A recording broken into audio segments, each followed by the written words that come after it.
Black History Month as we continue to celebrate culture, contributions, and civil rights milestones. We love to celebrate, but it's also important to have tough conversations sometimes. And today we want to turn our concentration to economics. So joining us today is Dr. Rosemarie Allen, our 9 News race and culture expert. Thank you for making time for us yet again today. Thank you for having me. Really, really important topic. It truly is. Why do you think now is a good time to talk about this? Just because people are listening, because it's Black, we can frame anything as Black History Month and then it's acceptable for everyone to talk about. Right. Well, we have to understand that economics and the racial wealth gap is our history.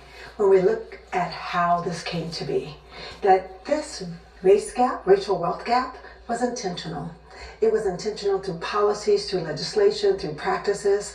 And what happened, it started with slavery, free labor, and then blacks were excluded during the Homestead Act. If you remember the Homestead Act, where citizens were given 160 acres of free land if they improved the land and if they were good citizens. They were excluded from that. And then redlining where they intentionally drew a line around black communities, and it made it very hard for them to get loans or to get insurance on that. And then even today, when we think about racism and lending, racism and appraisals, it was very intentional. So Black History Month is a good time to talk about it, not only what happened in the past, what's happening now, and the corrections we have to make to keep it from happening in the future. And I just love when you speak, I learn so much from you, the educational aspect. So do you worry, considering all of these DEI rollbacks with our current administration, that wealth of information will somehow go away?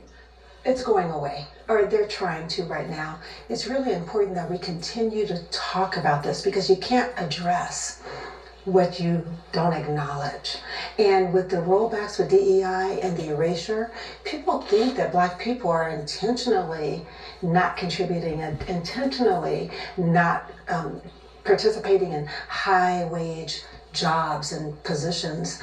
And what happens is when we don't know the history, then we blame the victims and we can't move forward. So yes, I'm really concerned about it, because we know these things are still happening right now. Yes. My question is, if policy put us here, it feels like policy is going to have to be involved somewhere of, making some change. I mean, do you view it that way as well? Because I feel like you say the word reparations and people freak out, but at what point can policy step in and correct some of this? It must. What we have to understand is back then, race was used to create these policies, and now everyone wants to be colorblind. We cannot be colorblind with this. We have to accept the fact that these racial wealth gaps are racial, and the premise is racism. So what we have to do first is really, really look at policies around employment. We do have laws around equal pay, but are they being implemented? We have to have policies about who gets promoted, who gets the high wages, and so many times they want to mentor people of color. People of color need to be promoted and supported and targeted. They need to be uplifted to say, here are people with equal qualifications. Please take a look at these people of color.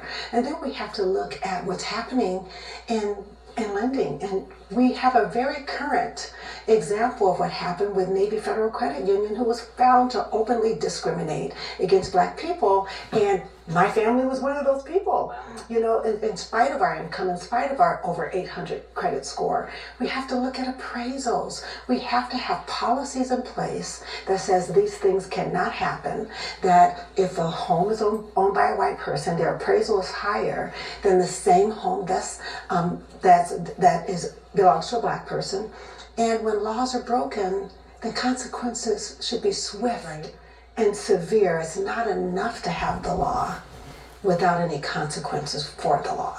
What are some conversations we, and I say myself, can be having at home with our children? I have a 5-year-old and an 8-year-old, but I want to, have these conversations often. And please do, because they understand fairness. Your young children understand what's fair, and watch the news and read stories and bring these things up. For instance, if you want to talk about racism and appraisal, go to YouTube and say, look what happened. This person's house was appraised $200,000 lower when it was obvious that a black person lived there. And then when they took down all their paintings and it looked like a white person lived there, then their appraisal went skyrocketed, $300,000 more. Is that fair? Right. Should that happen? And then talk about the consequences, because what we don't talk about when we talk about this wealth gap is the generational aspects of it. Because wealth is more than income. It is your assets. It's your ability to own property, to have your retirement, to have generational wealth where you can help your children to go to college or have a down payment for their homes. It's assets and income.